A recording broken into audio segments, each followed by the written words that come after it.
Ya, oke. Terima kasih, Tias. Dan Shalom sekali lagi buat Bapak Ibu Saudara semua. Selamat datang di spesial Breakthrough Prayer pada malam hari ini.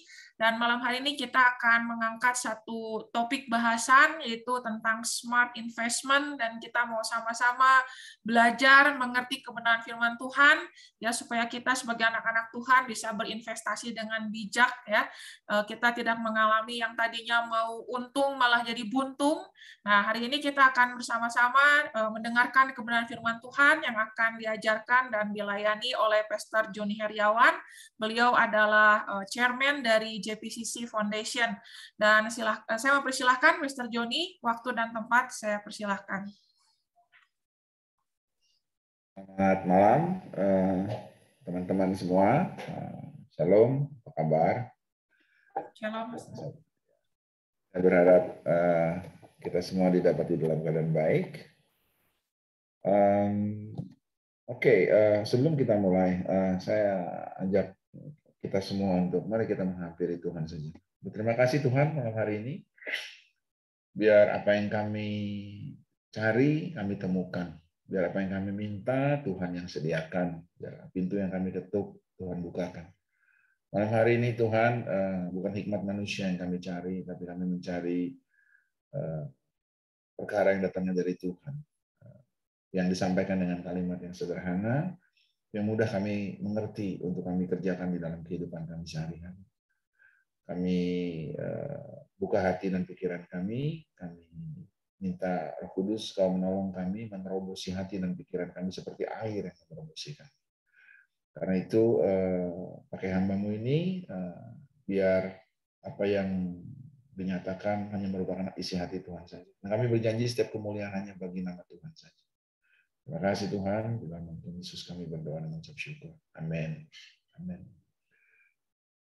Oke, saya kasih ya topik smart investment ini saya kasih judul apa yang ingin saya share mengenai hal ini dengan judul financial wisdom. Ya, saya kasih judul financial wisdom. Jadi gini. Smart investment itu kan ada dua bagian. Satu, it's about the investment itself. Kedua adalah being smart in doing it. Smart investment. Let's touch the first part, being smart dulu, gitu ya. Jadi in this financial wisdom saya mau kasih apa namanya beberapa dasar dulu untuk pemikirannya kita. Gitu ya. Wisdom is not a subject of teaching. Hikmat itu bukan topik untuk diajarkan, tetapi hikmat itulah topik untuk dipelajari. So, wisdom is not a subject of teaching, rather a subject of learning. Jadi, wisdom itu bukan untuk diajarkan, tapi hikmat itu untuk dipelajari. Nah, sebelum seseorang menjadi berhikmat, kita perlu jadi bijak dulu. Setuju nggak? Sebelum kita berhikmat, sebelum kita bisa dikatakan berhikmat, kita mesti jadi bijak dulu.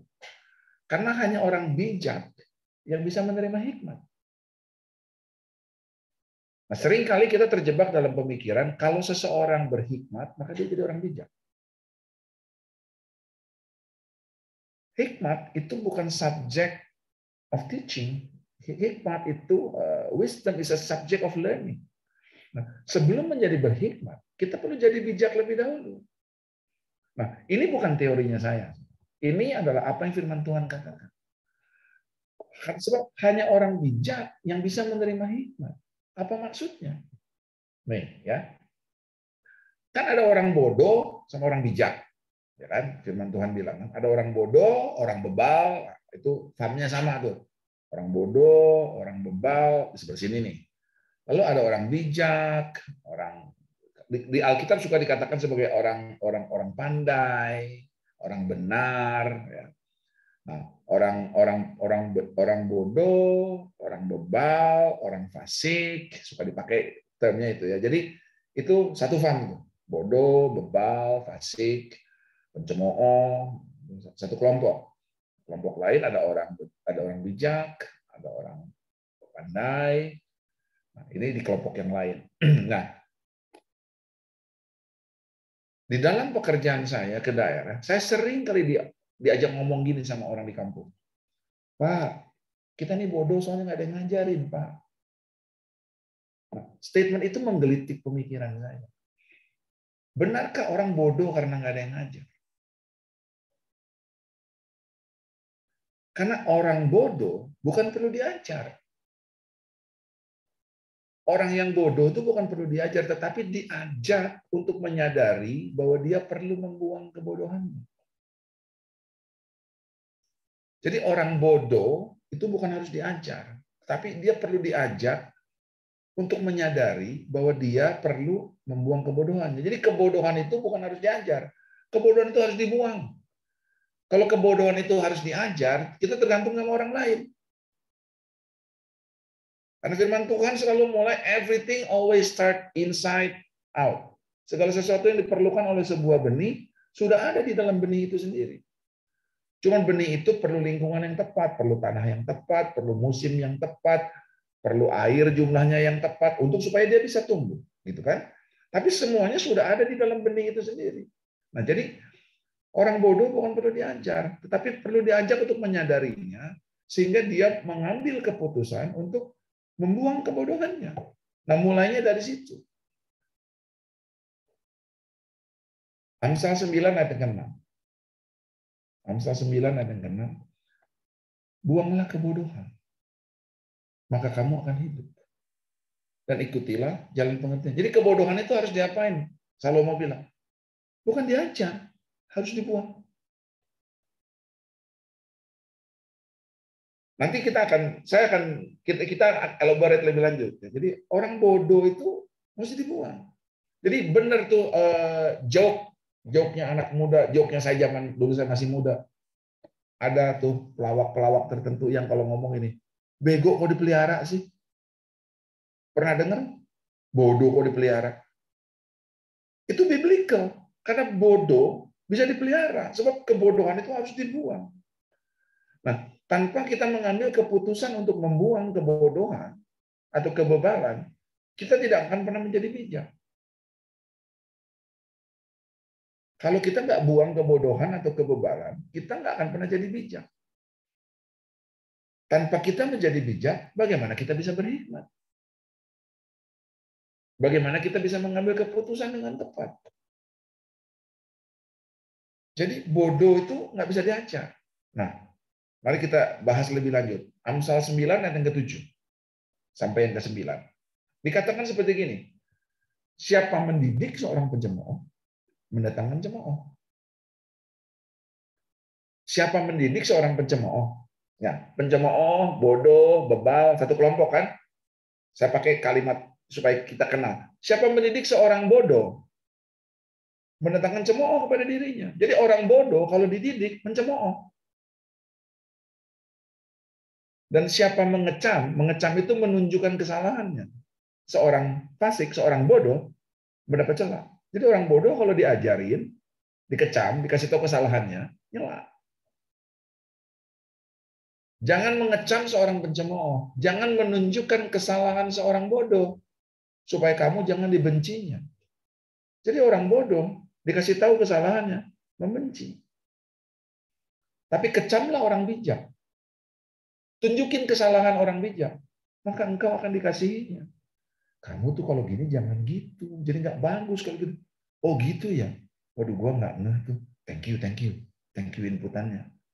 Nah ini orang bijak nih. Kamu tuh jangan gini, aduh lu tahu apa, umur baru berapa? You masih SD, saya baca Kejadian sampai Wahyu udah 12 kali. Sounds familiar that statement? Berilah orang bijak nasihat, maka ia akan menjadi lebih bijak. Ajar orang benar, pengetahuannya bertambah. Jadi kalau sekarang kita simpulkan ya, orang bodoh, ya, next slide, orang bodoh kalau dididik akan mencemooh. Boleh slide-nya dipindah ke yang next. Orang bodoh kalau dididik akan mencemooh. Nih, ini kesimpulannya dari yang tadi kita baca. Amsal 9 ayat 7 sampai Amsal 9 ayat 7 sampai 9. Orang bodoh kalau dididik dia mencemooh. Kalau dikecam atau dikoreksi atau ditunjukkan kesalahannya, dia akan mencela atau membenci. Tapi kalau orang bijak dikoreksi atau ditunjukin kesalahannya akan mengasihi atau menghargai. Kalau dikasih nasihat jadi lebih bijak. Kalau diajarin jadi tambah pengetahuan. Nah, mari kita simpulkan, ini tabel ini bukan teorinya saya. Tabel ini saya bikin tabel dari Amsal 9 ayat 7 sampai 9. Jadi orang bodoh bisa diapain? Gak bisa diapa-apain.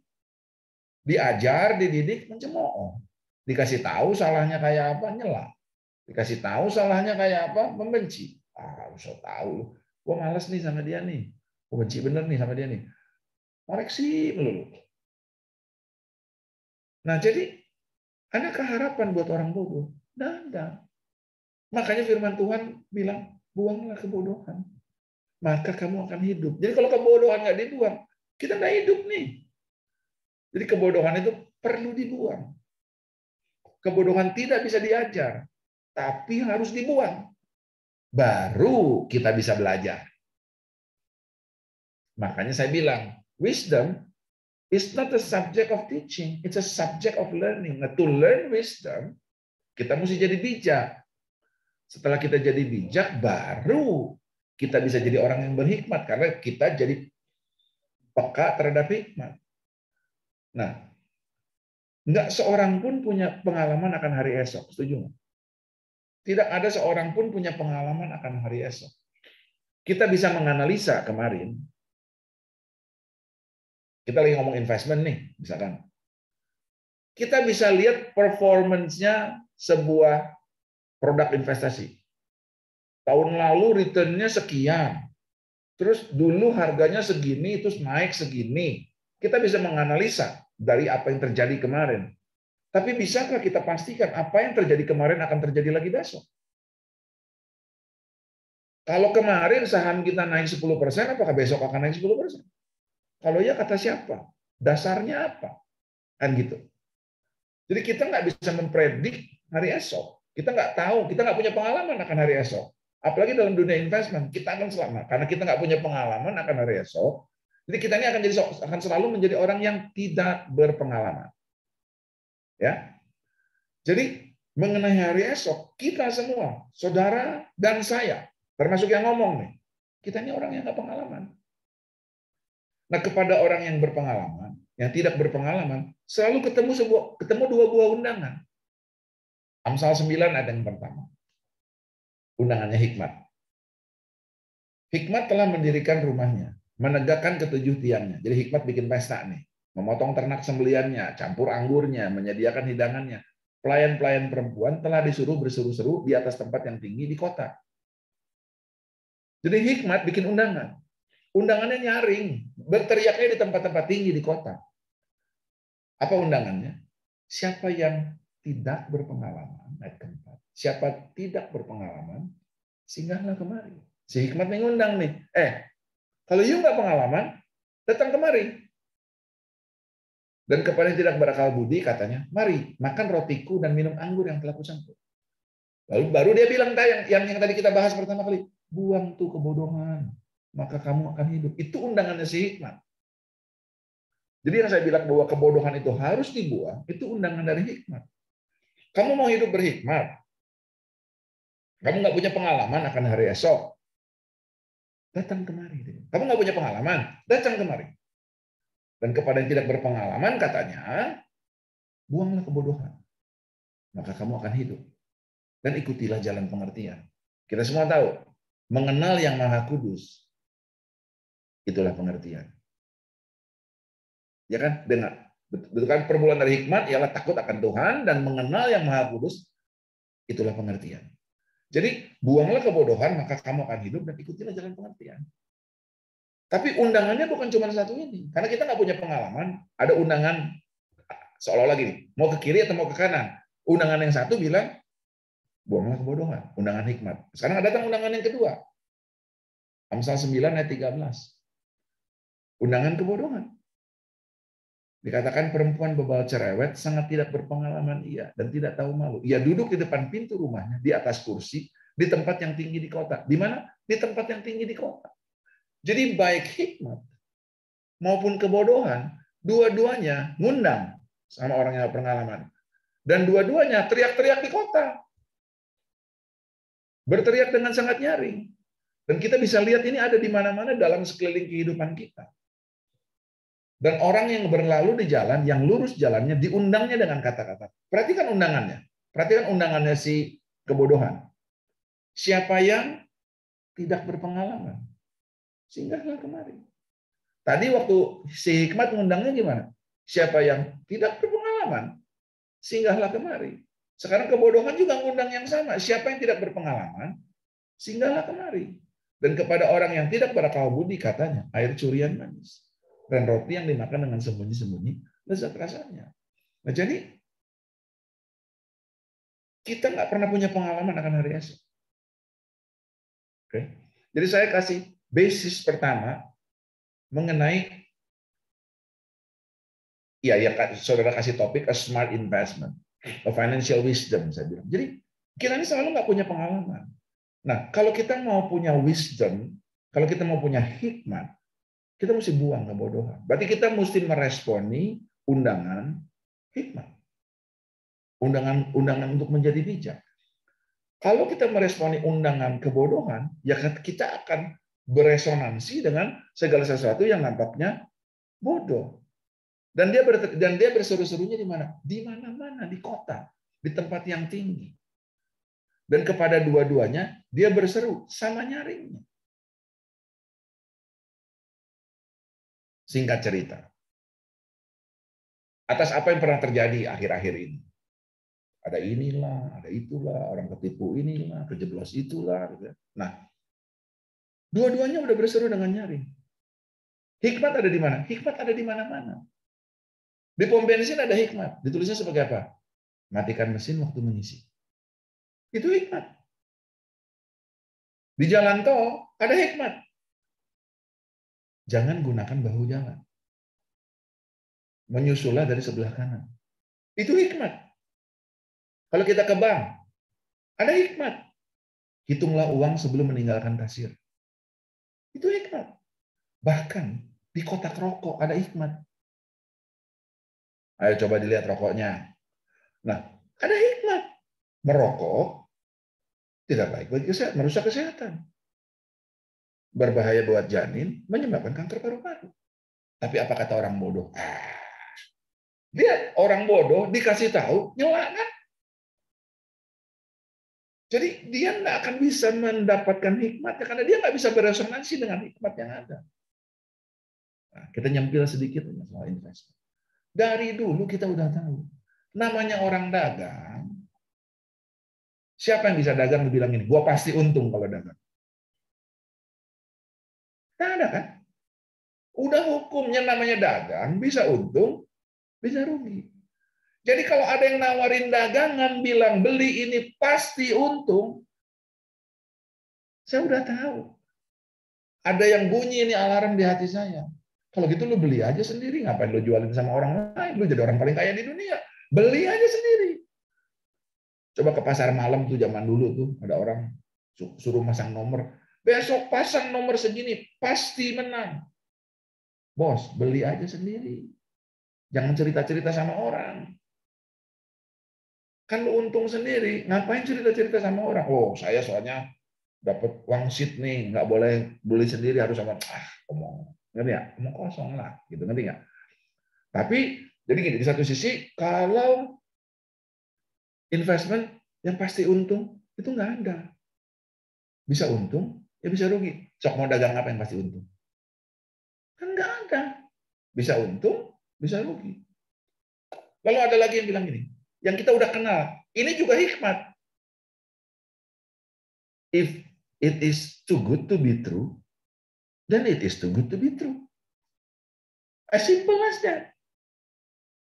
Jadi sebetulnya, beberapa teman-teman saya yang kejeblos-jeblos nih sama investasi yang baru-baru ini, menusuk hati.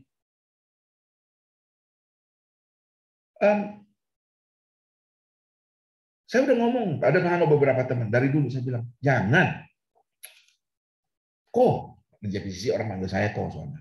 Kok, ini real nih. Ya terserah lu kalau nampaknya real sekarang. Tapi it is against all principles, saya bilang. Kalaupun lu tetap maksa, ya udah deh. Gua nggak kasih lu izin, tapi ya udahlah, terserah lu lah. Tapi gua kasih nasihat sama lu ya. 5% of your wealth. Sekali balik, ya udahan aja. Jangan diterusin. Habis gitu diterusin. Habis itu, iya bener ya. Sebetulnya if it's too good to be true, it's too good to be. Loh, dari dulu too good to be true itu udah ngomong, udah berteriak-teriak, udah kasih undangan. Karena kamu nggak punya pengalaman. Tapi kamu nggak beresonansi dengan itu, dengan undangan hikmat. Kamu beresonansinya dengan undangan kebodohan. Kenapa? Karena kamu mengambil keputusan untuk pelihara kebodohan. Kebodohan itu harus dibuang. Dan ikutilah jalan pengertian, mengenal yang Maha Kudus. Nanti kita akan bahas beberapa prinsipnya nanti berikutnya. Jadi, that is being smart. Okay? Smart investment. Nah, sekarang beberapa prinsip finansial. Nah, saya mulai dengan basisnya aja dulu ya. Our resources, apa yang kita punya. Ulangan 26 ayat 9. Ia membawa kami ke tempat ini dan memberikan kepada kami negeri ini. Suatu negeri yang berlimpah-limpah dengan susu dan madunya. Oke, apapun yang ada di depan saudara sekarang. Coba saudara lihat. Dompet saudara kah? Dompet saudara. Kalau lagi ada rekening koran, lihat rekening koran saudara. Ada buku tabungan, lihat buku tabungan saudara. Ya kan bisa masuk internet banking saudara. Saudara lihat. Yang ada di situ, itu adalah susu dan madu. Karena dia memberikan kepada kita suatu negeri yang berlimpah dengan susu dan madunya. Setiap kita diperlengkapi Tuhan dengan suatu negeri yang berlimpah susu dan madunya. Nah, bagaimana kita mengelola hal ini? Kalau kita cuma mikirin investment, gini dulu deh kalau susu dan madu itu tuh makanan yang merupakan sumber kekuatan. Bukankah Tuhan bilang, aku tidak memberikan kepadamu kekayaan, tetapi kekuatan untuk memperoleh kekayaan. Jadi dia kasih sama kita suatu negeri yang berlimpah dengan susu dan madunya. Supaya kita bisa makan susunya dan madunya, kita beroleh kekuatan untuk memperoleh kekayaan. It's a metaphor. Sebuah metafora. Tapi susu dan madu juga melambangkan short term and long term. Kalau saudara punya susu segelas, ya, saudara punya susu segelas, taruh di meja sekarang. Hari apa nih? Hari Jumat. Ya, ada ambil susu segelas, taruh di meja. Karena zaman dulu belum ada kulkas kan ya. Coba minum hari Minggu. Berani minum nggak? Kan enggak. Kenapa? Ya basi lah. Berarti Tuhan kasih kita sesuatu yang dalam 2-3 hari bakal basi. It doesn't last long. Tapi juga Tuhan kasih kita suatu negeri yang berlimpah dengan madunya. Coba nanti lihat madunya saudara. Lalu yang ada di kulkas, kalau misalkan ditaruh di kulkas, keluarin dari kulkas. Taruh di lemari. Di lemari. Lemari apa ke? Lemari sepatu juga boleh. Tutup, taruh di lemari sepatu. Sekarang tanggal 20 Mei tahun 2022. Simpen sampai 20 Mei 2023. Terus buka, ambil pakai tangan, terus jilat. Masih madu nggak? Masih madu. Berarti Tuhan memberikan kepada kita suatu negeri yang berlimpah dengan resource jangka pendek dan resource jangka panjang. Jadi nggak semua yang kita miliki itu mesti diinvestasikan. Karena untuk semua yang kita miliki, kita cuma bisa bikin 3 hal. Either we enjoy it, ya, we invest it, atau we waste it. Dan dia bawa kita ke suatu negeri yang berlimpah dengan susu dan madu. It's either we enjoy it, we invest it, or we waste it. Coba saudara semua nanti pikirin betul-betul ini. Gila, itu pisang goreng. Masa 30.000 satu? Tapi memang enak banget. Dan you enjoy it. Belinya pakai susu. Aduh, tapi susu saya udah habis dipakai beli yang lain. Ya jangan beli. Karena susu itu buat di-enjoy. Resource jangka pendek untuk kebutuhan jangka pendek. Resource jangka panjang untuk kebutuhan jangka panjang. Betul nggak? Jadi jangan kebolak-balik. Kalau saudara punya resource jangka pendek, untuk jangka pendek, susu mau diinvestasiin, ya basi. Nggak bisa susu diinvestasikan. Susu mesti diapain? Di-enjoy aja. Nggak di-enjoy, basi. Kalau basi jadinya apa? Waste. Jadi susu cannot be invested. Susu is either you enjoy it or you waste it. Betul? Either you enjoy susu atau you waste susu. Nah, sementara madu, ini madu bisa di-enjoy nggak? Bisa. Amsal 24 ayat 13 bilang, anakku, makanlah madu. Sebab itu baik. Dan tetesan madu manis untuk langit-langit mulutmu. Enak rasanya. Just enjoy it. Jadi madu boleh di-enjoy nggak? Boleh. Tapi jangan banyak-banyak. Kalau engkau mendapat madu, makan secukupnya. Jangan sampai engkau terlalu kenyang dengan itu, lalu memuntahkannya. Kalau udah jadi muntah, namanya apa? Waste. Jadi madu boleh di-enjoy nggak? Boleh. Tapi madu itu karena dia long term, it's an investment resource. Boleh di-enjoy nggak? Boleh. Karena manis buat langit-langit mulut kita. Tapi jangan banyak-banyak. Nanti kamu mual lalu memuntahkannya jadi waste. Nah, jadi kita mesti mix between these two. Kapan kita mesti enjoy, kapan kita mesti invest, kapan. Kalau kita bisa lakukan ini dengan baik, there's nothing wasted. Kalau saudara beli pisang goreng yang paling murah, ada pisang goreng murah banget lu, cuma 200, dibeli, digigit bisa bikin geger otak, keras. Akhirnya kita nggak makan, biar cuma 200, namanya waste. Betul nggak? Tapi ini ada pisang goreng enak banget, cuman 1 ceban nih. Tapi memang enak banget, ya udah beli aja 1. You just enjoy it. Jangan pakai madumu untuk beli banyak-banyak yang ini. Karena ini short term. Jadi saya nggak mau terlalu lama di sini. Karena subjek ini saya bisa elaborate lama sekali. Mana yang short term, mana yang long term. Mulai dari apa aja, apa yang mau saudara lakukan. Buat saudara yang punya anak, pikirkan. Anak saudara umur berapa sekarang? Kalau anak saudara, let's say anak saudara umur 5, sepasti matahari terbit. 7 tahun dari sekarang, kamu harus bayar uang pangkal masuk SMP.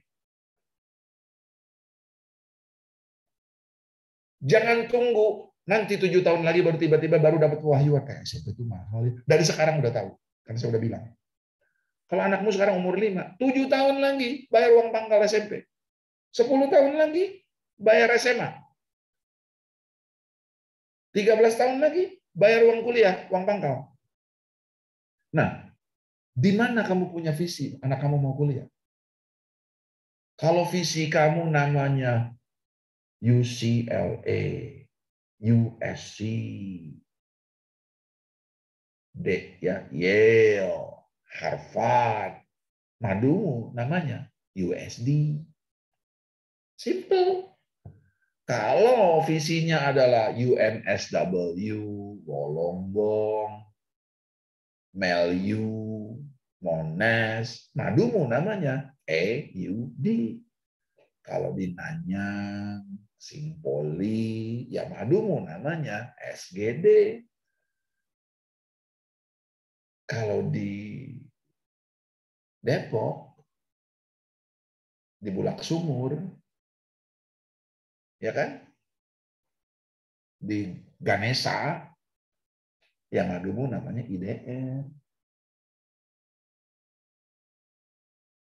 Jadi bagian mana dari yang kamu punya, kamu sisihkan untuk itu. Tapi kan ini kecil banget jumlahnya. Masa kita lupa Tuhan bilang, cerita soal biji. Pohon sesawi. Itu segede pohon beringin. Lebih besar pada pohon mangga. Biji sesawi jauh lebih kecil daripada biji mangga. Artinya apa? Ukuran biji nggak ada urusannya sama ukuran pohon. Tapi mesti kamu tanam, harus kamu invest, harus kamu taruh di tanah yang tepat. Nah, cuma seringkali kita memandang remeh apa yang ada di tangan dalam bentuk sebuah benih, sehingga kita miss pohon itu di masa yang akan datang. Terus kita bilang, ini God will supply all of my needs. Ini gimana ceritanya nih? Let's say kamu punya anak umur 5 tahun nih. Fast forward 7 tahun kemudian. Katanya God will supply all of my needs. Mana? Ini kamu mesti bayar uang SMP. Terus Tuhan bilang ini, 7 tahun yang lalu kamu saya kasih benih itu. Cuma kamu pikir itu karena terlalu kecil, lu sia-siakan. Oh, saya nggak nyangka biji yang sebesar kecil itu. Ternyata itu yang Tuhan siapkan untuk jadi pohon yang besar. Gimana caranya? Bukan urusan kita. Tapi harus ada yang tanam, ada yang siram, nanti Tuhan yang tumbuhin. Mana mungkin? Enak bener gitu caranya. Lagi giliran urusan investasi, kita bilang mana mungkin enak bener caranya. Sekarang gini, semerah apapun dosa saudara, dia baru lunas sampai putih seperti semerah apapun dosa saudara, seperti kirmisi pun merahnya. Dibayar lunas sama dia sampai putih seperti salju. Kita nggak bilang ini, oh, enak amat, nggak usah ngapa-ngapain. Mana mungkin? Urusan keselamatan ya percaya. Urusan investment ya susah untuk percaya sama Tuhan. Padahal Tuhannya Tuhan yang sama, prinsipnya ditulis di buku yang sama, yang satu kita percaya habis-habisan, yang satu kita doubt. Nah, saya berharap it's a simple principle. Ya. Nah, berikutnya adalah, saya taruh beberapa prinsip dulu ya, tentang smart investment. Jadi yang pertama adalah, your resource itu ada susu, ada madu. Jadi jangan cuma mikir cuma soal investment. Kadang mesti diinvest, tapi kadang mesti di-enjoy. Kalau salah, nanti jadi waste. Jangan barang yang mestinya di-enjoy, lu invest. Nanti lu, ya, kayak kamu mau simpen susu untuk tahun depan, pasti kamu waste. Yang buat investment, boleh di-enjoy sedikit, jangan kebanyakan. Nanti kamu jadi waste. Gitu. Oke? Nah, poin yang kedua adalah, kita mesti kelola waktu. Kita mesti kelola waktunya kita. Karena untuk mengelola hidup sama resource-nya kita, selalu dimulai dengan kita mengelola waktu yang kita punya. Bahkan Tuhan kasihnya apa? Suatu negeri yang berlimpah dengan susu dan madu. Kalau kita nggak kebolak-balik soal waktu, you nggak akan pernah bisa nggak pernah dapatkan konsep tentang susu dan madu. Karena susu dan madu ngomong soal short term and long term. Kalau jangan ngomong short term sama long term deh. Time aja kita nggak ngerti konsepnya. Nah, di hari keempat, kejadian 1 ayat 14, berfirmanlah Tuhan, jadilah benda-benda penerang pada cakrawala untuk memisahkan siang dari malam. Biarlah benda penerang itu menjadi tanda yang menunjukkan masa-masa yang tetap dan hari-hari yang tahu. Jadi di hari keempat itu Tuhan menciptakan apa? Karena di hari keempat, siang udah terang belum? Sudah dong. Karena hari pertama dia bilang, jadilah terang. Maka terang itu jadi. Jadi di hari keempat, siang udah terang belum? Sudah. Kalau siang udah terang, kenapa dia kasih benda penerang? Untuk menunjukin waktu. Jadi sebetulnya Tuhan sedang menciptakan waktu. Padahal semuanya masih ada di dalam kekekalan. Semua masih ada di dalam kekekalan. Adam yang diciptakan Tuhan kemudian, kan itu ada dalam rencana Tuhan. Adam yang diciptakan Tuhan masih hidup di dalam kekekalan. Kalau gitu kenapa mesti ada waktu? Kan dia hidup di dalam kekekalan.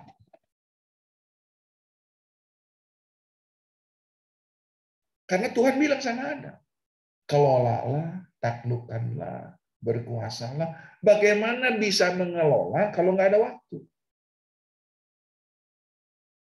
Kapan? Ya ntar kapan-kapan. Ya nanti saya mampir ya ke rumah kamu ya kapan? Ya kapan-kapan lah. Bagaimana kita mengelola hidup kita kalau kita nggak bisa mengelola waktu yang kita punya? Makanya Efesus 5 bilang di ayat ke-15, karena itu perhatikan dengan seksama bagaimana kamu hidup. Jangan seperti orang bebal. Nah, ingat tadi, buanglah kebodohan. Jangan seperti orang bebal. Buang itu kebodohan. Hiduplah seperti orang arif. Dan pergunakan waktu yang ada. Sebab hari-hari ini adalah jahat. Sebab itu janganlah kamu bodoh, tapi usahakanlah kamu mengerti kehendak Tuhan. Nah, kalau kita tidak bisa mengelola waktu, maka waktu yang mengelola kita. Dan ketahuilah bahwa waktu-waktu ini adalah jahat. Kalau kita tidak atur waktu untuk melakukan apa yang kita harus lakukan, maka kita akan diatur oleh waktu untuk melakukan apa yang tidak ingin kita lakukan. Kalau kita nggak pernah ngisi bensin secara teratur, nanti akan tiba waktunya. Bensin mobil kita habis, pas di jalan tol, pas lagi buru-buru, pas lagi nggak bawa duit, pas lagi ada janji yang penting banget. Terus kita bilang udah jatuh ketimpa tangga, ketumpahan cat. Makanya ada Murphy's Law yang bilang the thing that can go wrong will go wrong at the right time. Itu sangat biblical. Karena kita izinkan waktu yang jahat itu menguasai kita, mengontrol hidup kita. Kalau dia yang kontrol kita, ya kita nggak jadi nggak karuan.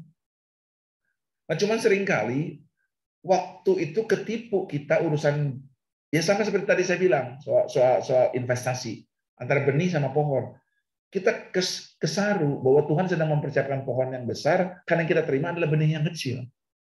Karena kecil kita anggap nggak penting. Nah seringkali besar dan kecil itu kita kaitkan dengan penting nggak penting. Nah apalagi sekarang kalau masuk ke soal waktu.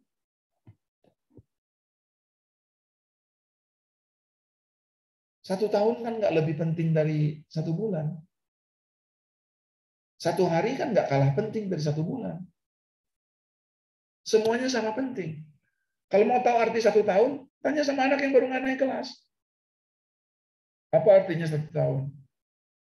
Mau tahu artinya 1 bulan? Tanya sama seorang ibu yang melahirkan anak prematur. Tanya, tante, apa artinya 1 bulan?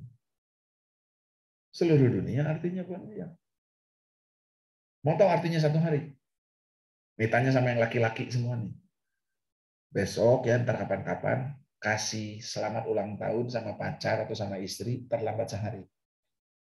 Nah, tanya sama orang ini, apa arti sehari? Kan cuma sehari. Sehari kan kalah penting dari setahun. Coba tanya sama orang-orang ini. Kalau mau tahu arti 1 detik, tanya sama orang yang baru luput dari kecelakaan. Dia nyebrang jalan, tiba-tiba di belakangnya, jebret! Aduh! Coba gua meleset sedetik aja. Nah, tanya sama orang ini artinya sedetik. Penting nggak sedetik? 1/100 detik, tanya sama juara 2 lomba sprint 100 meter kejuaraan dunia. Yang kita nggak pernah tahu namanya siapa. Usain Bolt kita tahu. Keduanya siapa orangnya? Nggak ada yang tahu kan? Nah, tanya sama orang yang kedua itu. Apa artinya 1/100 detik? Nah, masihkah kita bilang kalau 1/100 detik nggak penting, setahun baru penting? Ngerti yang maksud saya? Jadi besar dan kecil nggak ada urusannya sama penting sama nggak penting. Nah, ketidakmampuan kita menguasai waktu akan menyulitkan kita mengelola resource, berkat, talenta yang Tuhan berikan untuk kita. Karena Tuhan udah kasih sama kita suatu negeri yang berlimpah dengan susu dan madunya. Ada yang jangka pendek, ada yang jangka panjang. Kita jadi kebolak-balik kalau kita nggak bisa menguasai waktu. Oke, next ya, mesti lebih cepat. Kita mesti belajar menentukan prioritas. Kita mesti belajar menentukan prioritas. Priority setting. Bedakan antara keinginan sama keperluan. Filipi 4 ayat 9 kan bilang kalau Tuhan itu akan memenuhi segala yang kamu perlukan. God will supply all of your needs. Bukan seluruh yang kamu inginkan. Nah, kita mesti belajar, bukan cuma memisahkan yang baik dari yang jahat. Kalau cuma memisahkan dari baik dari yang jahat, gampang nentuin prioritasnya. Yuk kita pisahin mana yang baik, mana yang jahat. Gampang. Asal kita punya panca indera yang baik, kita pasti bisa memisahin yang baik dari yang jahat. Betul nggak?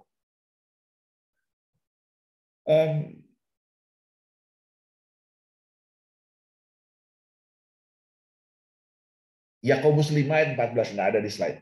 Saya tiba-tiba keingetan. Yakobus 5 ayat 14 bilang gini, makanan keras itu untuk orang dewasa yang karena mempunyai panca indera yang terlatih untuk membedakan yang baik dari yang jahat. Ngerti nggak?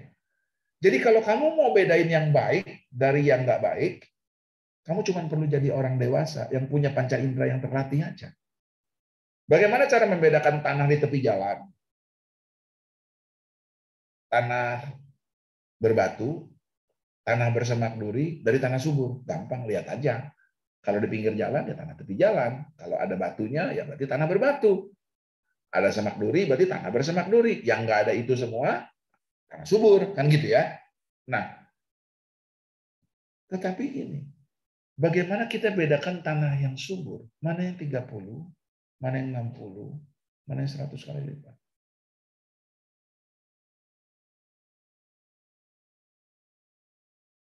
Gimana bedanya? Dilihat, sama-sama tanah subur. Didengerin, pakai panca indera, nggak bisa. Dirasa, diraba-raba, nggak bisa. Makanya kita ingat Roma 12 ayat kedua ngomong gini, janganlah kamu jadi serupa dengan dunia ini. Do not be conformed of this world, but be transformed with the renewal of mind. Sehingga kamu bisa membedakan mana yang baik, mana yang berkenan. Kita semua hafal ayat ini kan, mana yang sempurna gitu kan. Mana yang baik, mana yang berkenan, mana yang sempurna. Ada yang nggak bagus? Bagus semua kan? Mana yang baik, mana yang berkenan, mana yang sempurna. Jadi dia bilang ini, do not be conformed of this world. Jangan jadi serupa dengan dunia ini. Tapi berubahlah dengan pembaharuan pikiranmu. The renewal of your mind.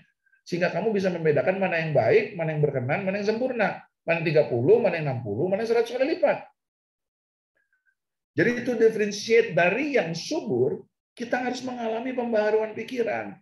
Nah, makanya kalau kita mengalami pembaharuan pikiran, the renewal of our mind, baru kita bisa masuk, bisa bedakan mana yang harus, mana yang perlu, mana yang bisa tunggu, mana yang nice to have, mana yang not really. Ini semua nih yang saya tulis di slide sekarang nih, saudara baca. Mana yang harus, mana yang perlu, mana yang bisa tunggu, mana yang nice to have, mana yang not really. Ini nggak ada yang buruk nih. Yang buruk nggak ada ditulis di screen ini, ada di luar. Cuman dari semua yang tidak buruk, kita mesti bisa menentukan mana yang harus, mana yang perlu. iPhone 13 bagus nggak? Ya bagus lah. Harus nggak? Perlu nggak? Bisa tunggu nggak? Atau it's just nice to have? Atau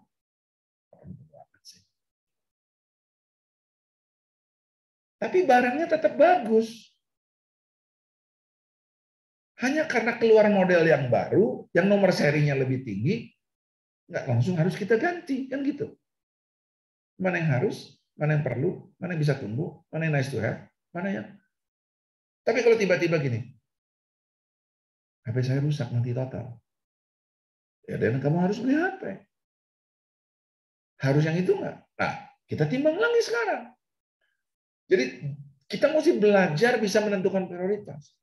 Kalau memang duitnya ada, itu merupakan susumu, you can enjoy it, you love it, you like it, and it is good, pas available, tomplok, sudah.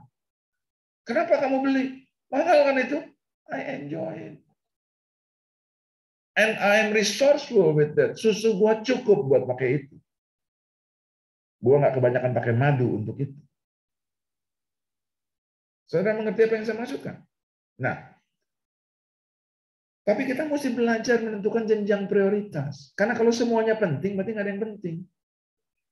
Gimana dong nentuinnya? Ini penting, ini penting, ini penting, ini penting, ini penting. Sama pentingnya semua. Berarti nggak ada yang penting dalam hidup kita. Kalau Tuhan, istri saya, anak saya, pelayanan, orang-orang di desa, pekerjaan saya, tetangga saya, semua sama penting. Berarti dalam hidup saya nggak ada yang penting. Nggak ada yang penting. Karena semua sama pentingnya. Tapi saya harus bisa pilih mana yang lebih penting dari yang lain. Nah, cuman menentukan kepentingan, amblas dengan satu kata. Kalimatnya lagi nih, aku pengen. Selesai. Selesai semua prioritas kamu. Iya sih, ini memang cuma nice to have sih. Not really. Udah ada selemari sih tas. Nggak perlu-perlu amat. Tapi pengen gua. Aku pengen ya. Ngerti ya? Lalu mulai berdalih-dalih loh. Tapi ini kan investasi. Kita beli investasi apa? Apa yang diinvestasiin? Hari ini beli 20 juta, terus tahun depan jadi 50 juta. Kan enggak. Itu cuma kita membenarkan. Itu bukan kebenarannya. Itu adalah pembenarannya. Gitu kan? Jadi aku pengen itu merusak semua jenjang prioritas kita. Bahkan ya. Bahkan aku pengen itu merusak tatanan seseorang yang begitu terkenal. Ada seseorang namanya Ishak. Iya, Ishak. Ishak yang kita suka berdoa di dalam nama Abraham, Ishak, Allah Abraham, Allah Ishak, dan Allah Yakub. Si Ishak ini udah tua. Terus dia suruh si Esau berburu kan? Kalau saudara masih ingat cerita itu, dia berburunya kan gini, di Kejadian 27. Dia bilang gini sama si Esau, maka sekarang ambil senjatamu, tabung panah dan busurmu, pergilah ke padang. Padang dekat Pekanbaru situ katanya. Pergilah ke padang dan burulah bagiku seekor binatang. Nah, dalam terjemahan bahasa Inggris tulis dengan sangat jelas, bring me venison. Rusa artinya. Olahlah bagiku makanan yang enak seperti yang kugemari. Saya pakai bahasa sehari-hari. So, kamu berburu ya. Cari rusa. Lalu kamu masak yang enak, yang seperti papa pengen, seperti papa doyan. Oke? Sesudah itu, bawa kepada papa, nanti papa makan, papa berkati kamu. Singkat cerita, Yakub disuruh sama mamanya. Pergi ke tempat kambing domba kita. Kemana? Kambing domba. Padahal si Esau disuruh berburu apa? Rusa. Si Yakub disuruh ngambil apa sama mamanya? Kambing domba. Ambil dari sana 2 anak kambing yang baik. Jadi rusa, sekarang yang dimasak apa? 2 anak kambing. Maka aku akan mengolahnya menjadi makanan yang enak bagi ayahmu. Seperti yang dia pengen. Mulai nangkep? Karena makanannya seperti yang dia pengen, yang enak yang seperti dia pengen, dia nggak bisa bedain lagi lidahnya. Mana rusa, mana anak kambing. Demikian juga kita. Kalau kita cuma pakai kata, aku pengen, mana yang harus, mana yang perlu, mana yang bisa tunggu, mana yang nice to have, mana yang not really, bablas semua hilang. Karena kita pakai kata, aku pengen. Orang sekelas Ishak aja nggak bisa bedain rusa sama anak kambing. Karena itu yang dia pengen. Sense-nya hilang semua. Nah, bukankah Tuhan menyediakan bagi kita begini? Ia yang menyediakan benih bagi penabur dan roti untuk dimakan. Ia juga yang akan menyediakan benih bagi kamu dan melipat gandakannya dan menumbuhkan buah-buah kebenaran. Jadi Tuhan tuh kasih benih buat yang mau nabur dan roti buat yang mau makan. Roti, sekali lagi, disimpan 2-3 hari, masih. Benih disimpan, bisa tahan lebih lama. Tapi kalau disimpan terlalu lama, ujung-ujungnya busuk juga. Jadi benih bagi penabur, to invest. Roti bagi yang mau makan, to enjoy. Nah, masalahnya gini, are you investing your wealth or are you preserving your wealth? Mindsetnya kita. Saudara bayangkan, saudara punya segenggam biji kacang hijau. Oke? Dan setangkap roti. Oh, Tuhan kasih benih untuk penabur, dan roti buat yang mau makan. Roti basi dong, ditimpan lama-lama. Yuk roti kita makan aja deh. Tinggal segenggam biji kacang hijau. Aduh, tapi ini dimakan sedikit enak juga nih bubur kacangnya. Ya udah masak sedikit deh. Boleh nggak? Boleh lah. Tapi jangan banyak-banyak. Tapi kalau ini cuma saya preserve, saya awetkan, simpen. Aduh, seneng ya punya benih nih, taruh di lemari. Nanti 3 tahun lagi bulukan tuh benih. Tapi are you preserving it or are you investing it? Karena kalau if you invested, kacang hijau ini mesti apain? Mesti disembah. Baru jadi kebun kacang hijau kan? Nanti berbuah lebih banyak, hasilnya akan lebih banyak daripada cuma segenggam, betul. Jadi are you investing it or are you preserving it? Nah, saya taruh beberapa poin-poin aja gitu ya supaya nanti kita tahu ini seringkali jadi termnya investment. Are you preserving your wealth or are you investing your wealth? Dan kalau kita mau sesuatu, jangan salah fokus. Amsal 23 ayat yang pertama. Bila engkau duduk makan dengan seorang pembesar, nah, bayangin saudara ini lagi duduk nih, kan saudara lagi pada Zoom nih, di depan saudara ada screen nih, ada banyak orang ya. Nah, pick aja salah satu. Jikalau engkau duduk makan dengan seorang pembesar, perhatikan baik-baik yang ada di depanmu. Saudara bayangin, kita duduk di meja makan. Pembesar kan meja makannya meja panjang gitu kan. Makanan semua di depan nih. Dari lalapan ada, gorengan ada, makanan Manado ada, Padang ada, rawon ada, soto ada, semua lengkap. Pembesar makanannya kan gitu kan. Perhatikan apa yang ada di depanmu. Nah, yang ada di depanmu itu apa? Ya semua makanan itu kan. Apalagi yang ada di depan? Ya pembesarnya. Taruhlah dia bilang, taruhlah pisau di leher jika besar nafsumu. Kalau terlalu besar nafsumu, taruh pisau di leher.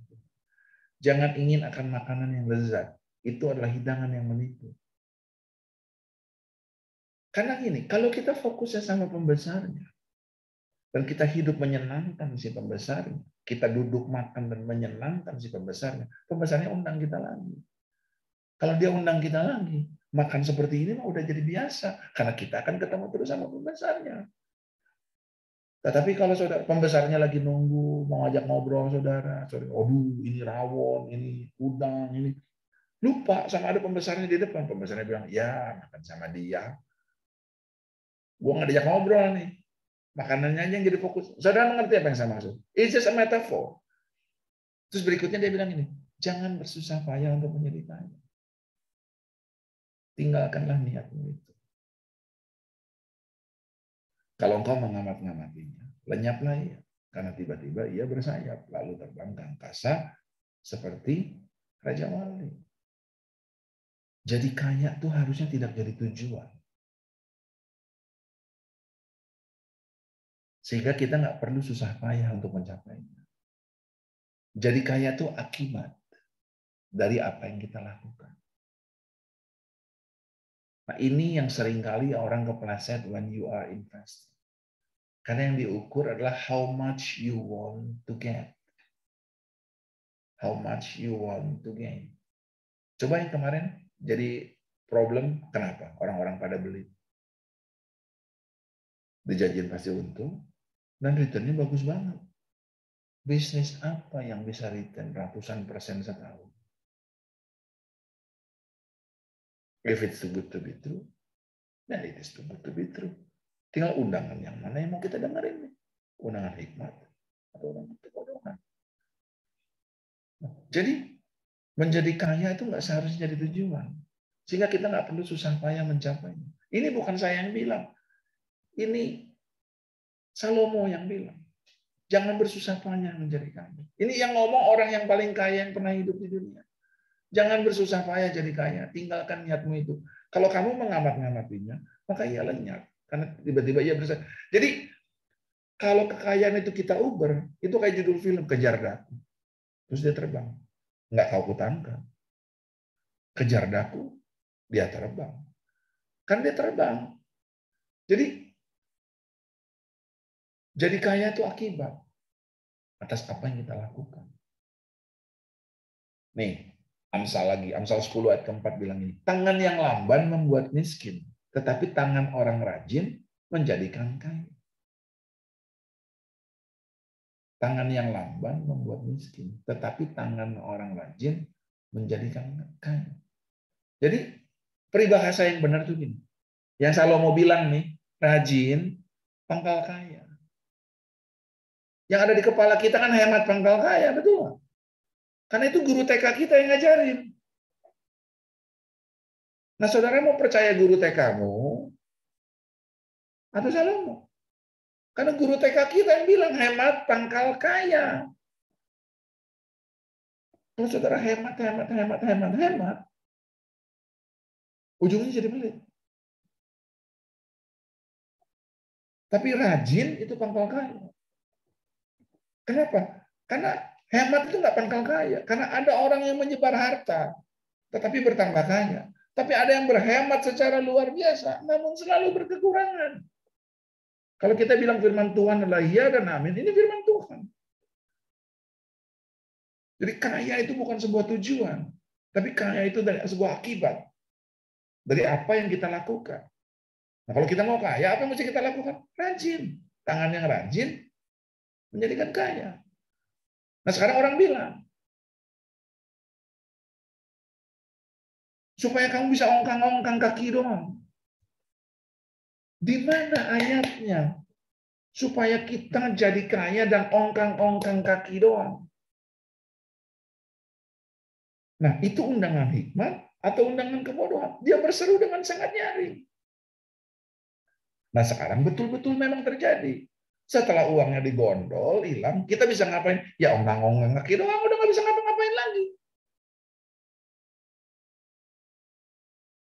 Udah gini aja supaya kamu bisa ongkang-ongkang kaki doang. Tuhan nggak pernah ajar kita untuk supaya kita hidup ongkang-ongkang kaki doang.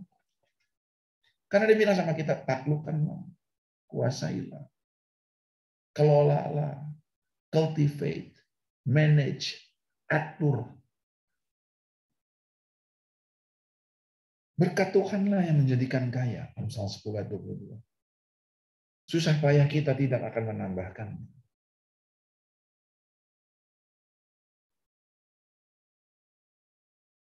Nah, persoalannya itu seringkali bukan jadi kaya. Yang jadi persoalan itu adalah ingin cepat kaya. Tetapi mereka yang ingin kaya terjatuh dalam pencobaan, ke dalam jerat dan ke dalam berbagai nafsu yang hampa dan yang mencelakakan, yang menenggelamkan manusia ke dalam keruntuhan dan kebinasaan. Karena akar segala kejahatan ialah cinta uang. Sebab oleh memburu uanglah beberapa orang telah menyimpang dari iman dan menyiksa dirinya dengan berbagai duka. Karena apa? Karena memburu uang.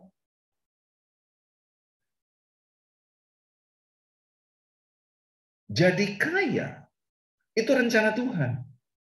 buat kita. Tadi kan saya bilang, kaya itu bukan tujuan, tapi kaya itu akibat dari apa yang kita lakukan. Menjadi kaya itu rencana Tuhan bagi hidup kita, tapi bukan tujuan hidup kita. Itu tuh tujuan dari rencana Tuhan, menjadikan kita kaya. Makanya dikatakan bahwa kamu telah mengenal kasih karunia Tuhan kita Yesus Kristus, bahwa Ia yang oleh karena kamu menjadi miskin, sekalipun Dia kaya. Supaya kamu jadi kaya karena kemiskinan. Saya cek bolak-balik artinya kata ini di terjemahan aslinya. Kayanya itu ada artinya apa? Ya kaya, wealthy. Jadi gini, dalam kalimat singkatnya, dia yang kaya sudah jadi miskin. Sudah atau akan jadi miskin? Sudah kan? Dia yang sangat kaya itu sudah jadi miskin. Di mana Tuhan menjadi sangat miskin? Dalam keadaan yang paling rendah, waktu dia digantung di kayu salib, betul? Nah, dia yang sangat kaya sudah jadi miskin, supaya kita yang miskin jadi kaya karena kemiskinannya. Nah, ini yang kita rayakan bulan lalu.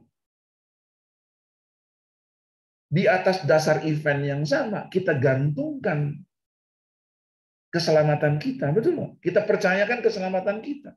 Kalau saudara, saya tanya, percayakah engkau bahwa engkau, jika engkau memiliki anak, engkau memiliki hidup? Ya, amin. Nah, atas dasar apa? Atas dasar kejadian di kayu salib itu, betul nggak? Nah, kejadian yang sama menjanjikan cerita yang lain. Dia yang kaya sudah jadi miskin di kayu salib, supaya kita yang miskin jadi kaya karena kemiskinan. Jadi kalau kita ditujukan untuk jadi kaya, itu memang rencana Tuhan. Tapi bukan tujuan hidup kita. Jadi persoalannya bukan menjadi kayanya, karena itu memang rencana Tuhan, tetapi ingin cepat kayanya. Jadi, nah, tujuan hidup kita seharusnya adalah kasihilah Tuhan Allahmu dengan segenap hatimu, dengan segenap jiwamu, dengan segenap akal budimu, dengan segenap kekuatanmu. Dan tujuan hidup kita juga apa? Mengasihi sesamamu manusia seperti dirimu sendiri. Nggak ada hukum yang lebih utama dari itu. Kalau kita punya tujuan hidup cuma ini, mengasihi Tuhan dengan segenap-segenapnya, dan mengasihi sesama manusia seperti kita mengasihi diri kita sendiri. Jadi kita jadi kan sebetulnya ini kan hukumnya 2, tapi kalau kita urutkan semua ada 3. Kasihi Tuhan, kasihi dirimu sendiri. Lalu kasihi sesamamu seperti kamu mengasihi dirimu sendiri, gitu kan? Nah, jadi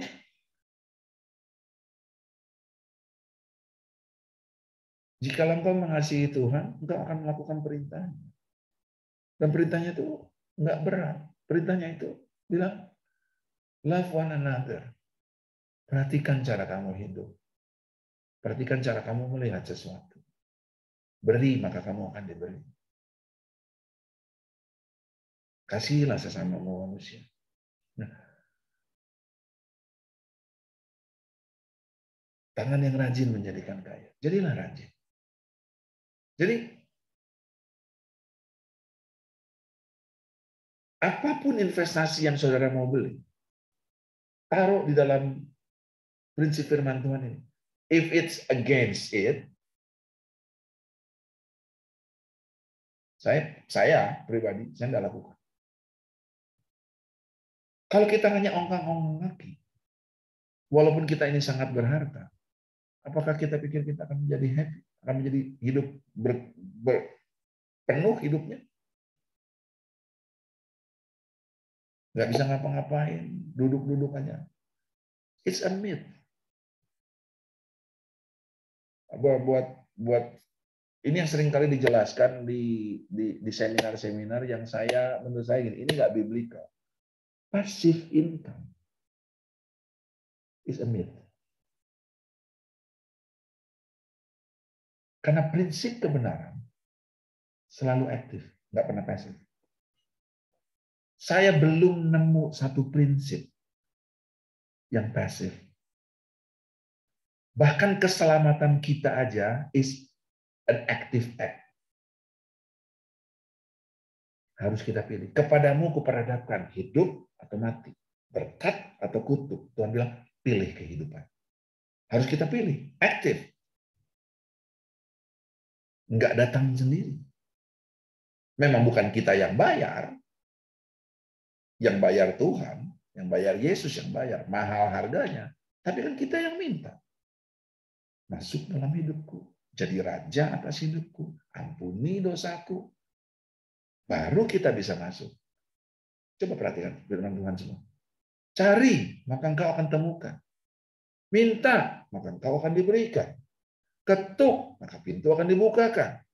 Beri, maka kamu akan diberi. Saya belum nemu yang ini. Ongkang-ongkang kaki saja. Just sit tight and be in passive income. Saya tidak nemu kebenaran. Jadi passive income is a myth. Kita harus mengusahakannya. Beda tipis antara going with the flow, it's passive, ya kan? Going with the flow is kemana air mengalir, ke situlah kita pergi, betul kan? Sama following a lead. Following a lead itu, bayangkan seorang yang lagi dansa, berpasangan. Yang satu nuntun, pasangannya ikut. Betul nggak? Kalau dia maju, pasangannya harus mundur. Kalau dia mundur, pasangannya harus maju. Dia mesti ngikutin. Has to follow a lead. Kalau dia follow good lead, kalau dia follow lead dengan baik, kan kakinya nggak injak-injak kan? Serasi. Tapi itu kan bukannya going with the flow. Karena if your life is going with the flow, ketahuilah bahwa air itu mengalir dari cucuran ke pelimbahan, dari tempat tinggi ke tempat rendah, dari atap turun ke talang, berakhir di got. Jadi kita tidak bisa hidup just going with the flow. We have to be an active life, following a lead. Nah, saya rasa saya mau stop di sini, gitu, bahwa the smart investment, bagian pertama adalah being smart, to be wise, gitu ya. Baru kita bisa punya wisdom. Jadi bijak dulu. Bagaimana mau cari bijak? Buang kebodohan. Nah, begitu kita buang kebodohan, kita akan beresonansi dengan undangan-undangan bijak. Ditawarin orang, nih investasinya ini aja, pasti untung. Ada undangan hikmat yang ngajarin saya tuh. Kalau segala sesuatu pasti untung, nggak mungkin. Nggak ada yang pasti di dunia ini. Cuman Tuhan yang pasti. Terus ada juga yang bilang, bahwa if this is too good to be true, then this is too good to be true. Jadi kan lu nggak usah ngapa-ngapain lagi, lu ongkang-ongkang dong. Di mana ayatnya ya Tuhan suruh gua ongkang-ongkang kaki doang? Kalau nggak nemu, berarti something is off. Jangan-jangan ini undangan kebodohan nih. Kalau belum nggak, tunggu dulu. Karena kalau kita buang kebodohan, kita hidup mengenal yang Maha Kudus, yang adalah pengertian.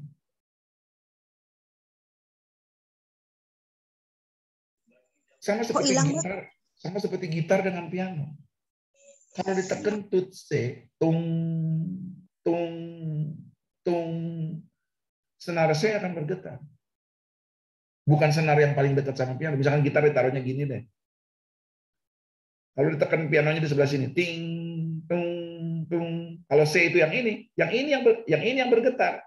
Bukan yang paling dekat, tapi yang paling sesuai, betul. Jadi kalau kita in tune, membuang kebodohan, kita akan beresonansi dengan undangan hikmat. Walaupun undangan kebodohan ngomongnya nyaring banget di telinga kita. Tapi kita akan beresonansi dengan undangan itu. Nah, that is being smart, gitu loh. Kita mesti buang itu. Dan when it comes to investment, nggak semuanya perlu kita invest. Karena ada beberapa hal yang perlu kita nikmati. Kita perlu enjoy. Karena kalau nggak kita enjoy, dia basi anyway. Karena Tuhan kasih kita suatu negeri yang berlimpah dengan susu dan madu. Nah, susu nikmati. Madu invest. Tapi invest, kenalilah prinsip ini. Benih sama pohon. Itu nggak ada urusan. Tapi kita mesti tentukan disiplin. Saya masih ingat waktu saya masih baru-baru menikah. Waktu itu dolar masih 2.000. Saya duduk berdua sama istri saya, dan kita ngomong, anak bakal sekolah di mana. Istri saya sempat ngomong, ya kalau kepengen sih ya gue kepengen anak. Karena kita nggak ada yang sekolah di luar negeri, kan pengen anak sekolah di luar negeri kali ya. Gitu. Boleh dong punya kepengen, gitu kan? Ya udah deh kalau gitu. Setiap bulan saya nyisihin uang, $100, $100, $100. Apa artinya $100 buat sekolah? Tapi itu an act of faith. Itu tindakan iman saya. Tuhan, ini benih yang saya mulai taruh. Saya mulai taruh. Gimana caranya dia tumbuh? Bukan urusan saya. Tapi harus ada yang saya mulai. Bagiannya saya. Enggak semua yang saya pernah lakukan berhasil semua. Ada hal yang saya lakukan. Contoh, saya kerja di bank. Terus sama teman satu yang kerjanya di bank juga.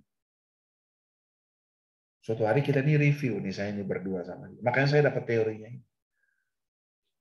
Terus saya investasi sama orang.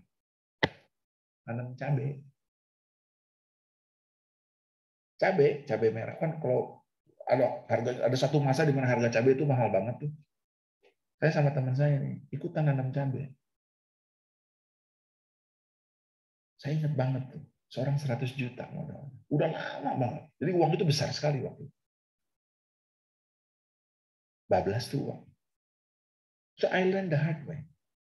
Tapi untuk mempelajari sakit tifus kan kamu nggak harus sakit tifus dulu kan. Kamu bisa mempelajari sakit tifus dari orang yang pernah sakit tifus kan gitu. Pelajarin aja. Nah, I learned the hard way. Waktu udah ketipu gitu ya. Nyeseknya sampai di sini. Terus saya berdua sama teman saya ngobrol. Yuk kita review. Yuk. Kita ini ngerti apa sih nanam cabai? Sekolah pertanian enggak. Kerjanya di bank. Tapi nanam cabai, saya bilang. Kenapa kita nanam cabai? Coba, yuk kita jawab jujur sama diri kita. Kita sampai pada kesimpulan, kita nanam cabai gara-gara apa? Karena katanya cuannya gede. Oh ya ini benar nih firman Tuhan bilang nih, karena memburu uang, kita didera berbagai duka. Ketipu orang. Ngerti nggak? Karena yang dikejar apa? Untung. Nah, saya kerja di bank cukup lama. Waktu saya kerja di bank besar, ya, saya kerja di BCA dulu. Saya ini pegang fraud control dulu. Dulu tuh saya suka lihat yang orang ketipu-ketipu. Yang katanya kesirep lah. Itu bener loh katanya. Ini itu. Dari semua yang komplain ke bank, tidak satu pun yang terbukti. Tidak satu pun. Dulu saya pikir gini, ini kenapa ya orang Indonesia banyak banget ketipu ya? Dulu saya berpikir, karena tingkat pendidikan kita yang kurang. Ada banyak orang yang kurang tingkat pendidikannya, dimanfaatkan sama yang pintar. Jadi ketipu. Sampai terus lama-lama, saya mulai baca kasus penipuan yang marak. Yang penipuan yang di ATM lah begini lah, penggandaan uang lah. Gitu. Dulu saya pikir karena orang Indonesia pendidikannya kurang. Ternyata di Hong Kong aja banyak yang ketipu. Di Taiwan aja banyak yang ketipu. Karena saya ketemu sama risk advisor dari negara lain kan. Terus saya bilang ini, bukannya pinter-pinter tuh mereka sekolahnya. Kan tingkat pendidikan di sana kan nggak ada lah anak yang cuma tamat SD, betul nggak di sana? Berarti ketipu itu nggak ada urusannya sama level pendidikan. Sebetulnya yang ditipu tuh apa sih? Yaitu ingin cepat kaya yang dipergunakan. Ya orang-orang yang banyak ketipu karena apa? Kalau kita berani jawab jujur sama diri kita, ya karena ingin cepat kaya. Dulu saya nanam cabai ketipu, kenapa? Ya karena ingin cepat kaya. Modal 100 juta katanya. Dalam 3 bulan panen, untungnya 75 juta. Mau cari di mana 75% return in every 3 months? Masuklah kita. Tanpa punya kompetensi apapun juga. Saya nggak bilang kita nggak boleh nanam cabai. Kalau kamu sekolah IPB, memang pekerjaan kamu suka bercocok tanam, kamu mengerti apa yang kamu lakukan, mungkin itu lahan yang Tuhan siapkan buat kamu. Kalau kamu nggak pernah ngerti soal trading, lihat pergerakan trading aja nggak pernah. Terus tiba-tiba ikutan trading. Kira-kira kenapa? Ya soal untungnya. Nah, kalau untungnya kan berarti kita mesti jawab jujur. Kita ingin cepat kaya. Tapi buat beberapa orang yang memang udah biasa, jadi saya nggak pernah bilang ini, yang ini jangan ya, ini sesat. Nah, ada yang sesat. Kalau memang itu core kompetensimu, ya kan? Yang saya sebut tadi kan bukan yang canggih, nanam cabai. Tapi di mana core kompetensinya Joni Herjawan nanam cabai? Sekolah elektro, kerja di pengeboran minyak awal mulanya, terus kerja di bank, terus kerja di farmaseutika, terus nanam cabai. Lu ngerti apa tanam cabai? Nah, kalau sekarang karena anak saya bercocok tanam, nanam hidroponik, saya mulai ngerti ini. Nah, jadi kalau sekarang saya diajak sama orang tanam cabai dan saya masuk, mungkin saya akan bilang, udah mulai ngerti. Saya akan suruh anak saya, lu tongkrongin. Karena kan lu belajar itu, lu belajar tanam-tanaman, kan gitu. Kenapa Yesus ngomong sama Petrus, jadilah penjala manusia? Karena dia penjala ikan. Dia ngerti modelnya. Saya stop sampai di sini. I hope this kita bisa belajar sama-sama. Saya juga belajar. Ada yang saya belajar dari melihat apa yang terjadi. Ada yang saya belajar dari habis kepentok dulu kepalanya. Nah, saya berharap supaya kita nggak perlu sakit tifus dulu kan untuk belajar sakit tifus mengenai tentang penyakit tifus gitu. Ya, God bless you. Oke, terima kasih Pastor Joni.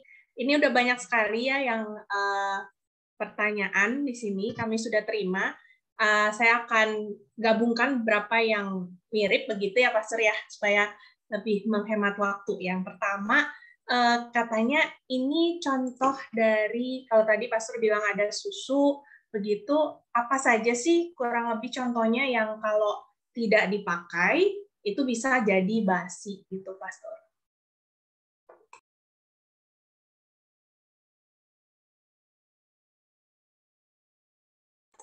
Masih mute, Pastor? Ya. Oke. Saya contohin aja yang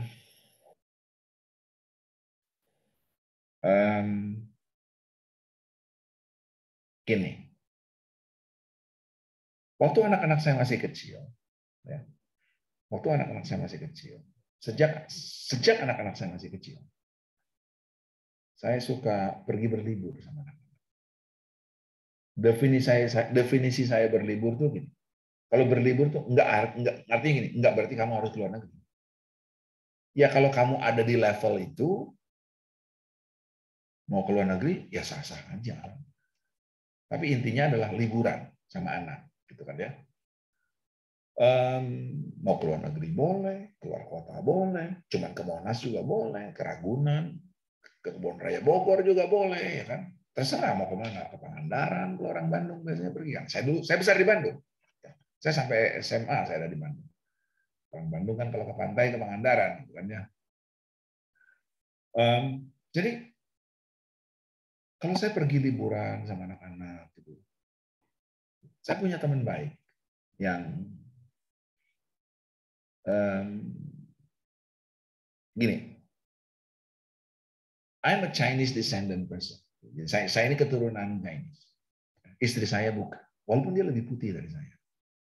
Saya ini di luaran dipanggil orang Mas, cuma di JPCC saya dipanggil Kok, gitu kan. Istri saya yang sebetulnya istri saya itu orang Manado, pribumi, gitu. Cuman karena dia putih, gitu. Jadi she look more Chinese than me. Gitu. Jadi saya yang sebetulnya Chinese di sana. Nah, teman saya ini cerita sama saya. Waktu anak-anak saya itu masih kecil lah, 2 tahun, 3 tahun, 4 tahun. Ada yang baru 2 tahun, ada yang 5 tahun, ada yang 8 tahun, gitu. Macam-macam. Ada 4 saya punya. Terus dia bilang gini, lu ngapain liburan-liburan gitu? Emang anak lu ingat?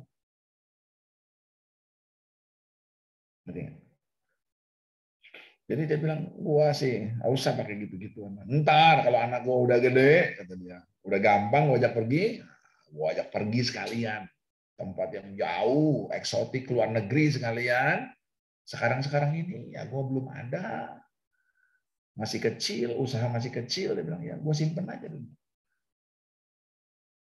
Waktu itu saya udah mulai ngajar ini. Saya bilang sama dia, tapi kan kita ini punya susu sama madu. Nah, itu kan teorinya lu. Ini kan bukan teori saya, ini firman Tuhan nih, saya bilang. Nah, singkat cerita, dia nggak liburan. Dan memang dia jadi pengusaha yang sukses. Menjadi sangat berharta kemudian. Terus waktu anaknya udah umur 16, 17, dia bisa, asalnya gini, liburan, dia mau bayar apa juga bisa. Gitu. Dia ajak anaknya pergi liburan ke luar negeri. Baik, pergi ke luar negeri. Mau naik bisnis kelas boleh, mau naik first class juga boleh. Tahu jawaban anaknya? Aku mau main sama teman aku aja, Bang. Kan susunya basi.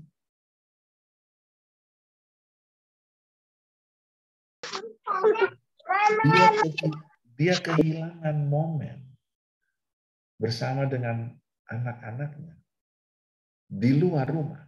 Saya nggak ngomong harus ke luar negeri ya. Kemana saja.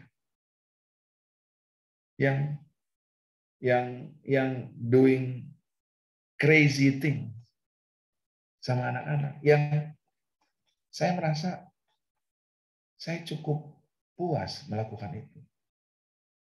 Karena kita nggak pernah tahu apa yang ada di pikirannya anak-anak saya. Suatu hari saya ajak anak saya pergi ke tempat yang rame, beliin dia mainan, terus kemudian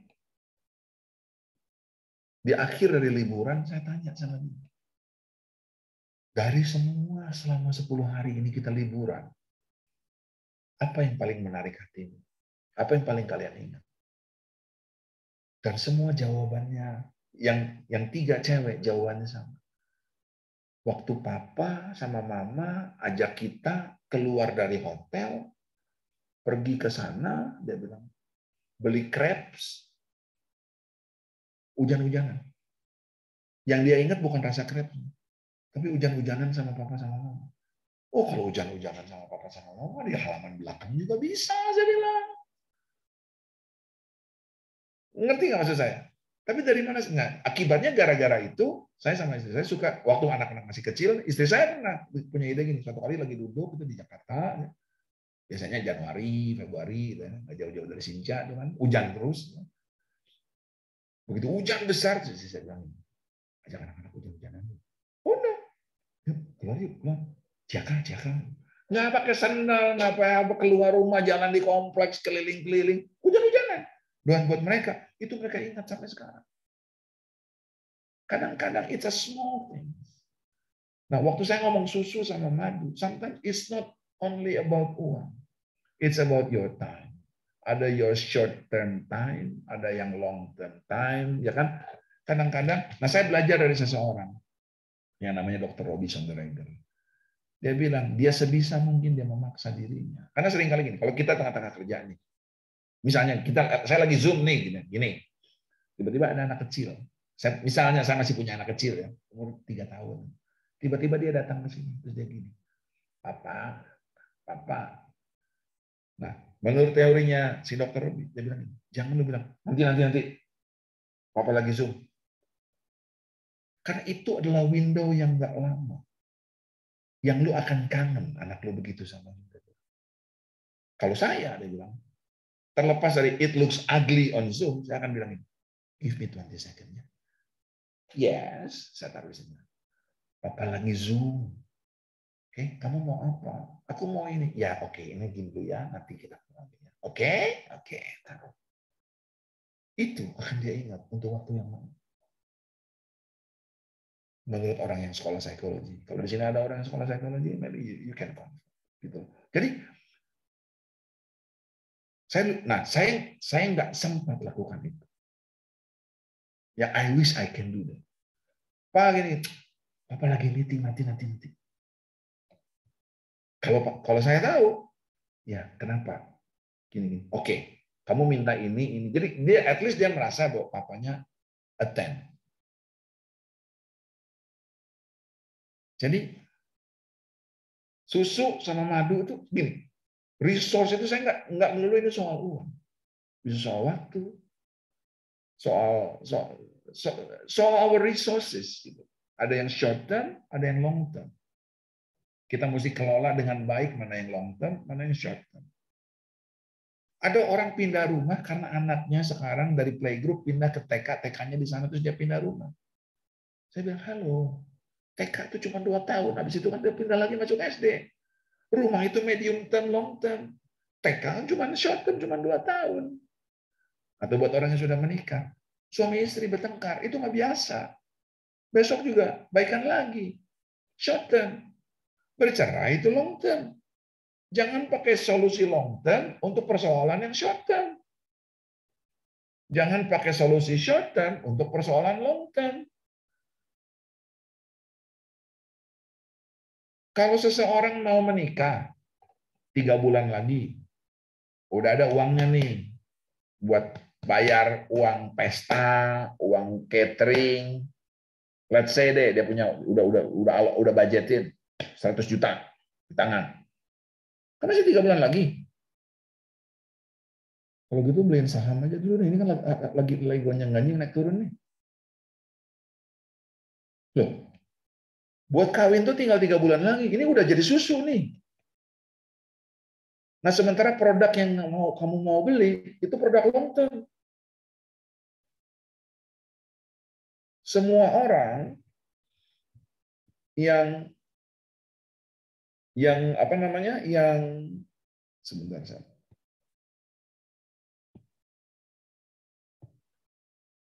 Nah, nih, semua orang yang mau beli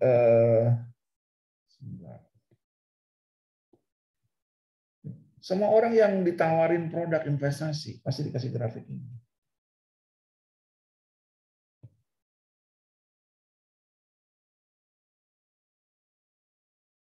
Betul nggak? Terus dikasih gini.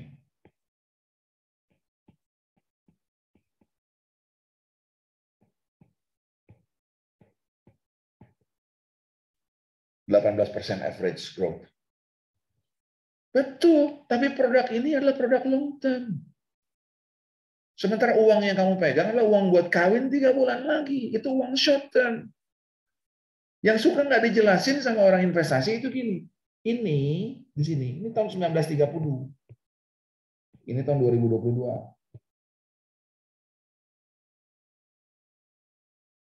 Nah, kalau kita nggak kelola waktu dengan benar, maka waktu yang akan mengelola kita. Kalau kita nggak set waktu untuk melakukan apa yang harus kita lakukan, kita akan di-set nanti sama waktu untuk melakukan apa yang kita tidak ingin lakukan. Likely kita akan disuruh beli di sini dan jual di sini nanti. The thing that can go wrong will go wrong at the right time. Jadi kita mesti kelola ini dengan baik. Tetapi sebaliknya, kalau kita mau punya anak mau sekolah ini, itu kan long term. Nah, kita perlu siapin madunya, gitu kan ya. Nah, ya biarpun kecil-kecil jangan dimakan, biarkan dia bermultiplikasi. Saya nggak punya cukup waktu untuk bahas ini, tapi kalau kita mau memultiplikasikannya ke satu, kita mesti pastikan kita memultiplikasikannya dan kita harus melakukannya dengan setia. Karena kalau kita nggak mau memultiplikasikannya dengan setia, maka kita nggak memultiplikasikannya. Apakah ini menjawab? Oke, baik, Pastor. Terima kasih. Jadi mungkin intinya tadi bisa dicek ulang ketika kita bicara short term, jangka pendek, seluruhnya tidak hanya uang, tapi seluruh sumber daya yang kita miliki. Dan kemudian intinya adalah ketika jangka pendek itu sesuatu yang bisa kita nikmati, enjoy, dan terkait dengan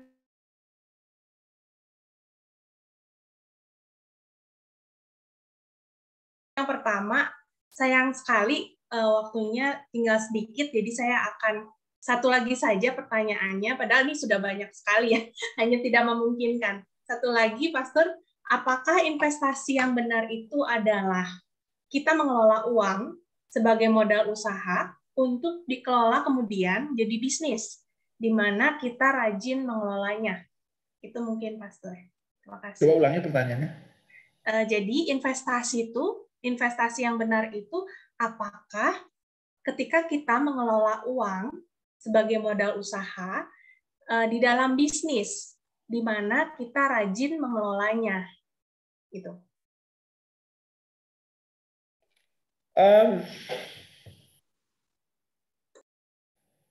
Ya, setiap orang Tuhan kasih talenta masing-masing, ya, masing-masing sesuai dengan kesanggupannya.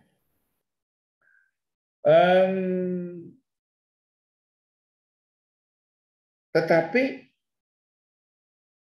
untuk yang seseorang mungkin that's how itu artinya arti dari kata investment buat dia. Jadi dia mengelola uang untuk dijadikan bisnis gitu kan ya. Karena buat saya gini. Ada orang yang menginvestasikan waktunya dengan talenta yang dia punya, dan dia tahu bahwa dia bukan seorang bisnismen, Tuhan nggak panggil dia menjadi seorang bisnismen, Tuhan suruh dia jadi karyawan. Dia bisa jadi CEO yang besar. Ya kan? Dia bisa jadi directors of a company. Jadi intinya kan firman Tuhan bilang kan bahwa dalam apapun yang kita lakukan, kita perlu jadi cakap atasnya. Karena orang yang cakap, orang yang ahli, a skillful man will stand before the king. Bahkan kalau kita jadi tukang gosok WC yang paling skillful pun, kita akan jadi perusahaan gosok WC yang paling besar yang bisa ada. Jadi saya nggak membatasi apa yang harus kita lakukan, tetapi itu prinsipnya, gitu. Karena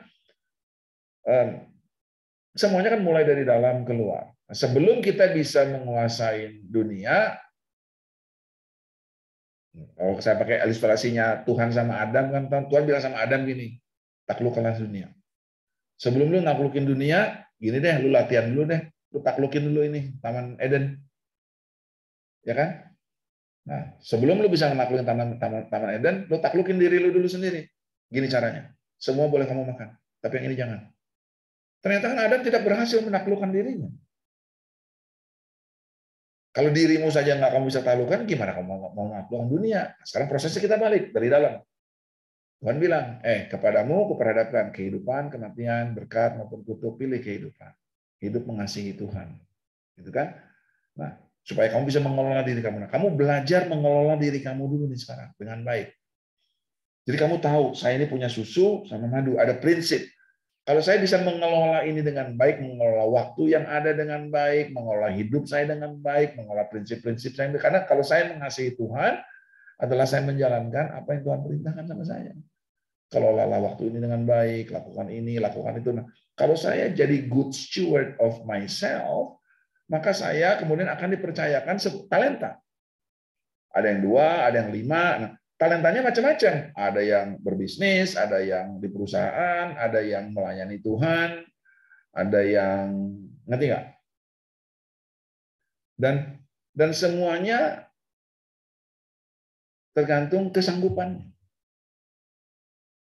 Nah, untuk bisa mengelola itu, kita harus jadi setia dengan apa yang dipercayakan, dan kita mesti mentaati apa yang diperintahkan, kan gitu. Sebenarnya kan disitulah Adam fail di Taman Eden. Dia nggak mentaati apa yang diperintahkan, dan dia nggak setia dengan apa yang dipercayakan. Nah, tetapi hamba yang dikasih 1, 2, dan 5 talenta, bahkan yang dikasih 1 talenta, dia setia nggak? Dia setia. Kan dipercayakan 1, dikembalikan 1. Tapi dia tidak mentaati apa yang diperintahkan. Dia tahu nggak apa yang diperintahkan? Dia tahu, karena dia bilang gini, Tuhan adalah Tuhan yang kejam, yang menuai di tempat engkau tidak menabur. Lah kan lu udah tahu gua menuai nggak di tempat yang menabur. Berarti kan lu udah tahu tugasnya kan? Kenapa lu nggak kasih sama orang lain untuk dikelola? Berarti lu nggak taat sama perintah saya. Makanya dikatakan hambaku yang jahat. Tapi yang terima 2 dan 5 melakukan yang sama. Dua-duanya dibilang hambaku yang baik dan setia. Nah, hambaku yang baik dan setia ini nggak ada yang ini, oh karena kamu ngasih 5, kamu lebih baik dan lebih setia daripada ngasih. Enggak, karena masing-masing sesuai dengan kesanggupannya. Nah, jadi buat kita, ada yang dikasih kesanggupan sama Tuhan untuk berbisnis, go for it. Ada yang dikasih kesanggupan sama Tuhan untuk dagang dan buka toko, bisnis yang real, go for it. Ada yang dikasih sama Tuhan untuk punya kemampuan melihat grafik-grafik, angka-angka pergerakan saham, go for it. Ada yang dikasih Tuhan untuk menjadi seorang profesional, go for it. Tetapi lakukan ini dengan prinsip yang ada. Gitu. Jadi saya nggak lagi ngomong of particular investment, tapi lakukan dengan prinsip yang ada. Nah, goal terakhirnya, nah, saya mau jadikan ini closing line aja. Goal terakhirnya lagi, waktu dia bilang gini, baik sekali perbuatanmu hambaku yang baik dan setia. Engkau telah setia akan perkara kecil, kepadamu akan diberikan kepercayaan atas perkara yang lebih besar, gitu kan? Nah, kita biasanya ingatnya stop sampai di situ. Jadi pertama kita jadi pengelola yang baik atas hidup kita, terus kita naik kelas, kita dikasih kelola talenta, lalu kita kembangkan, terus Tuhan bilang kita hamba yang baik kan, kita mesti taat sama kita mesti setia. Terus Tuhan yang kita ingat lah, nanti kita akan dikasih kepercayaan atas kepercayaan yang lebih besar. Goal terakhirnya bukan di situ. Bukan di hambaku yang baik dan setia, engkau telah setia akan perkara yang kecil, kepadamu akan dipercayakan kepercayaan atas perkara yang lebih besar, yang besar. Ultimate goal-nya ada di kalimat setelahnya. Masuk dan turutlah dalam kebahagiaan Tuhan. Jadi first, you love God dengan mengikuti semua perintahnya tadi, rules-nya. Kemudian kita diajak mengelola talenta yang diberikan, kita jadi taat dan setia.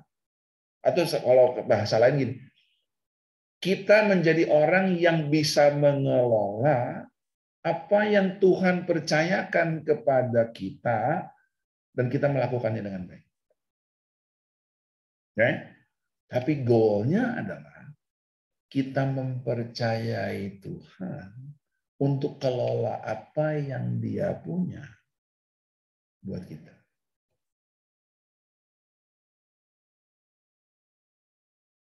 Berarti kita nggak ngapa-ngapain.